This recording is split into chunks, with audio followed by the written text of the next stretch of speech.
खरं अशा कार्यशाळा जिल्ह्यात होण्याची गरज आहे, पण आज ती केली आणि स्वतः महिला आयोगाच्या अध्यक्ष इथे उपस्थित राहिल्या आणि ब्रिजेश सरांनीही खूप चांगलं मार्गदर्शन केलं.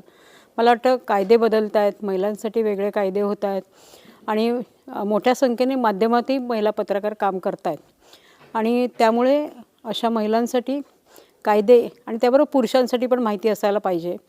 आणि असं महत्त्वाचं वाटतं की जेव्हा सरकार एका पद्धतीने प्रयत्न करत असतं त्यावेळेला आमच्यासारख्या माध्यमांची ती गरज असते की अशा प्रकारच्या गोष्टी, नुसतं गुन्हेगारी, महिला अत्याचार, महिला खूप पीडित आहे, महिलेवर अन्याय होतो, ह्या गोष्टी सांगत असताना, न्याय मिळवत असताना पण जर सक्सेस स्टोरी जर आल्या आणि त्या आमच्यापर्यंत पोचल्या आमच्यासारख्या वर्तमानपत्रांपर्यंत तर आपण चांगल्या पद्धतीने काम करू. आणि आजच्या कार्यशाळेमध्ये आम्हाला हेच प्रोत्साहन मिळालं की बातम्या करताना बातम्या कशा असाव्यात, कशा नसाव्यात ह्या आम्हाला माहिती आहे, पण इथे जे आलेले वक्ते होते ते वेगवेगळ्या क्षेत्रातले होते. म्हणजे आम्हाला असं कळलं की वेगवेगळ्या क्षेत्रातल्या महिलांचं आमच्या बातम्यांकडे आणि माध्यमांकडे बघण्याचं स्वरूप, विचार कसे आहेत ते आम्हाला कळले. त्यामुळे सर्वसामान्य माणसांना पण काय वाटतं हे कळू शकतं.